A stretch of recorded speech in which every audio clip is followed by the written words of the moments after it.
Adarsh group of institute Khadakwadi या ठिकाणी प्रवेश प्रक्रिया सुरू। इयत्ता 5वी ते 12वी पर्यंत निवासी शाळा, आदर्श इंग्लिश मीडियम स्कूल आणि ज्युनियर कॉलेज, नर्सरी ते इयत्ता 12वी सायन्स, सावित्रीबाई फुले पुणे विद्यापीठ मान्यता प्राप्त आदर्श महाविद्यालय, BA, BCom आणि BSc, Adarsh paramedical institute, BSc MLT, BSc MIT, DMLT, PGDMLT आणि ADMLT। निसर्गरम्य वातावरणात मुलांचं शिक्षण, आपल्या पाल्याच्या उज्ज्वल भविष्यासाठी आजच प्रवेश निश्चित करा। आदर्श ग्रुप ऑफ इन्स्टिट्यूट खडकवाडी, तालुका पारनेर, जिल्हा अहमदनगर। संपर्क 02488 29 71 04। भाजपाकडे उमेदवारी मागणाऱ्यांनी नैतिकतेच्या गप्पा मारू नयेत, असा टोला नाव न घेता सुनील तटकरे यांनी रोहित पवारांना लगावला आहे। नगरमध्ये राष्ट्रवादी काँग्रेस पार्टीच्या वतीनं नगर मनमाड रोडवरील वृंदावन लॉन या ठिकाणी राष्ट्रवादी काँग्रेस पार्टी अजित पवार गटाचे प्रदेशाध्यक्ष सुनील तटकरे आणि महिला राष्ट्रवादी काँग्रेस पार्टीच्या प्रदेशाध्यक्ष रुपालीताई चाकणकर यांच्या उपस्थितीमध्ये पदाधिकारी आढावा बैठकीचं आयोजन केलं गेलं। नगर शहरातून आमदार संग्राम जगताप यांनी महायुतीच्या उमेदवाराला मताधिक्य मिळवून दिलं, मात्र या मताधिक्यानं गाफील न राहता जोमानं काम करा। यावेळीची निवडणूक ही वेगळी होती। विकासाच्या मुद्द्यांऐवजी जातीयवाद, स्थानिक प्रश्न अशा मुद्द्यांवर ही निवडणूक लढली गेली। गेली 10 वर्षांमध्ये NDA सरकारनं केलेल्या विकासांचा विचार केला गेला नाही। 2019च्या निवडणुकीमध्ये भाजपाकडे उमेदवारी मागणाऱ्यांनी नैतिकतेच्या गप्पा मारू नयेत, असं म्हणत आगामी विधानसभा निवडणूक महायुती म्हणूनच लढणार आहे, असंही प्रदेशाध्यक्ष सुनील तटकरे यांनी सांगितलंय। संग्राम जगताप मतदारसंघ का सामोर ठेवू शकले? जमिनीवरती पाय ठेवत लोकांचा संवाद करण्याची त्यांची जी काही पराकोटीची विलक्षण क्षमता आहे त्याचं उत्तर जनतेने या ठिकाणी आम्ही दिलं। या पद्धतीने काम करण्याची भूमिका जर का संघटनेचा प्रत्येक कार्यकर्ता त्या ठिकाणी घेईल तर संघटनेची व्यापकता, जनाधार, लोकांच्या मनामध्ये वाढवण्याची ताकद ही आपली त्या ठिकाणी। आपण आवर्जून उल्लेख करतो, सकाळी 6 वाजल्यापासून 8 दिवस निर्णय चालू होतो, रात्री उशिरापर्यंत काम करतात। विकासाच्यासाठी आयुष्यभर त्या ठिकाणी झटत आले। या निवडणुकीमध्ये विकास आणि केलेलं काम बाजूला गेले, वेगवेगळे प्रश्न त्या ठिकाणी आणले गेले आणि एखादे प्रश्न निर्माण करत लोकांना मुद्द्यापासून कशामध्ये वळवता येऊ शकतं याचं कदाचित एकदा यश त्या ठिकाणी आलं असेल, कदाचित सहानुभूती मिळाली असेल।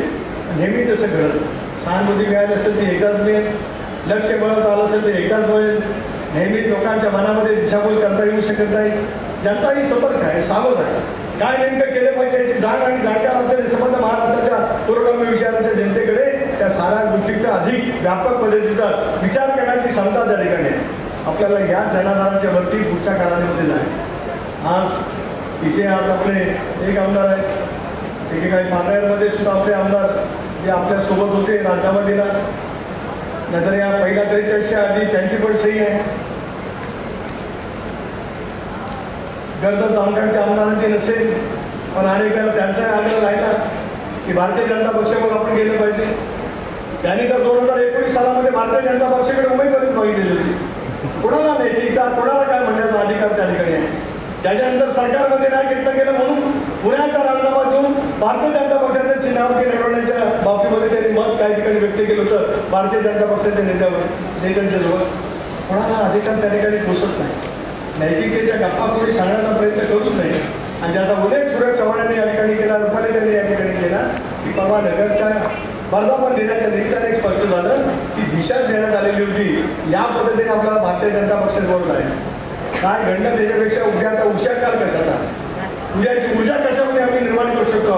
उद्या महाराष्ट्रामध्ये नवचिंतन निर्माण करत महाराष्ट्रातल्या कष्टकरी शेतकऱ्यांना भारत सरकारच्या माध्यमातून आपण न्यायाची प्रक्रिया कशामध्ये निर्माण करू शकतो या गोष्टीवरती भर ठेवण्याचा प्रयत्न करणं अत्यंत।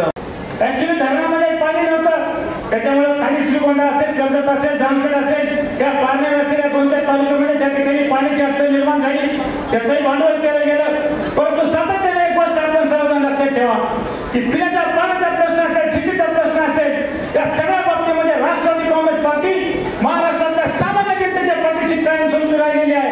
आपले राष्ट्रीय अध्यक्ष आदरणीय अजितदादा पवार यांच्यासारखा दूरदृष्टी असलेला नेता या महाराष्ट्राला लाभला आणि खऱ्या अर्थाने सुनील तटकरे साहेबांसारखा एक अत्यंत जबाबदार आणि हुशार अध्यक्ष या पक्षाला मिळाला। या ठिकाणी अध्यक्ष कार्यक्षमपणे महाराष्ट्रामध्ये मंडळी काम करत असताना भुजबळ साहेब असतील, वळसे पाटील साहेब असतील, तटकरे साहेब असतील, दादा असतील, ही सगळी मंडळी सामान्य माणसासाठी अहोरात्र एक करून या ठिकाणी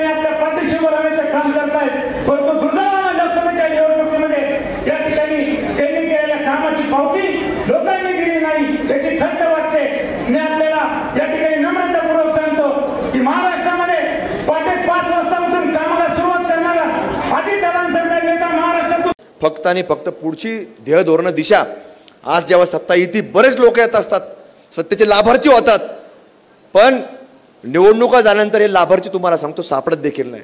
त्यामुळं ज्यांनी लाभ घेतला असेल, ज्या भागामध्ये काम झालं असेल, प्रत्येक तालुक्यामध्ये आज अजितदादांनी मोठा निधी हे फक्त आपल्या नगर जिल्ह्यातच नाही तर संबंध महाराष्ट्रामध्ये दिलेला आहे. म्हणजे अगदी मुंबईसारख्या शहरापासून तर अगदी विदर्भापर्यंत अजितदादांनी हा निधी प्रत्येक मतदारसंघामध्ये दिलेला आहे. आमचा आदिवासी बांधव असेल, कष्टकरी बांधव असेल, शेतकरी वर्ग असेल, त्याच्यापर्यंत दादांनी आज वाडी वस्त्यापर्यंत निधी पोहोचवण्याचं काम अजितदादांच्या माध्यमातून प्रत्येक गाव पातळीवर झालेलं आहे. आणि म्हणून आमच्या देखील शहर त्याच्यापासून लांब राहिलं नाही. तटकरे साहेब निवडणुकीच्या आचारसंहिता लागण्यापूर्वी आमच्या सगळ्या नगरसेवकांच्या मागणीप्रमाणे जवळपास गुंडासाहेब तुम्हाला सांगतो 84 कोटी रुपये नगरसेवकांच्या सांगण्याप्रमाणे प्रत्येकाच्या भागामध्ये 2-2, 3-3 कोटी रुपये अजितदादांच्या माध्यमातून पोहोचलेला आहे. नगरच्या डीपी रस्त्यांकरता जवळपास 150 कोटी रुपयाचा निधी आज अजितदादांच्या माध्यमापर्यंत नगरपर्यंत आलेला आहे. आणि म्हणून निवडणुका लागल्या की कोणाला तरी आमचा समाज आठवतो, निवडणूक लागल्या तर कोणाला तरी धर्म आठवतो. पण तुम्हाला सांगतो मताच्या वेळेस देखील आपण कुठेतरी सांगितलं पाहिजे की अजितदादांनी दिलेला आहे निधी आहे आणि याला आपण जागलं पाहिजे, खाल्ल्या मिठाला जागलं पाहिजे. ही देखील प्रत्येकाने एक गोष्ट ही लक्षामध्ये ध्यानामध्ये ठेवली पाहिजे. यावेळी महिला प्रदेशाध्यक्ष रुपालीताई चाकणकर, आमदार संग्राम जगताप, युवक प्रदेशाध्यक्ष सूरज चव्हाण, शहर जिल्हाध्यक्ष संपत बारसकर, ग्रामीण जिल्हाध्यक्ष बाळासाहेब नाहटा यांसह जिल्हाभरातील पदाधिकारी मोठ्या संख्येने हजर होते. Shubham Pacharne, C news Marathi, Ahmednagar. ठाणे, मुंबई, कोल्हापूर, कल्याण नंतर आता संगमनेरमध्ये सुरू झाले 1 ग्रॅम सोन्याचे दागिने आणि इमिटेशन ज्वेलरीचं अद्ययावत दालन. गोल्ड पॉलिश ज्वेलरी, पारंपरिक दागिने, मोत्यांचे दागिने, लग्नासाठीचे विशेष दागिने, बांगड्या आणि इतर बरंच काही. सर्व प्रकारची इमिटेशन ज्वेलरी आणि दागिने उपलब्ध असलेलं भव्य शोरूम संगमनेर शहरातील मोमीनपुरा चौकात. आमच्याकडील कलात्मक दागिने खुलवणार तुमचं सौंदर्य. तेव्हा एक वेळ अवश्य भेट द्या. जयश्री कलेक्शन, मोमीनपुरा चौक, संगमनेर. संपर्क 9082 86 91 41.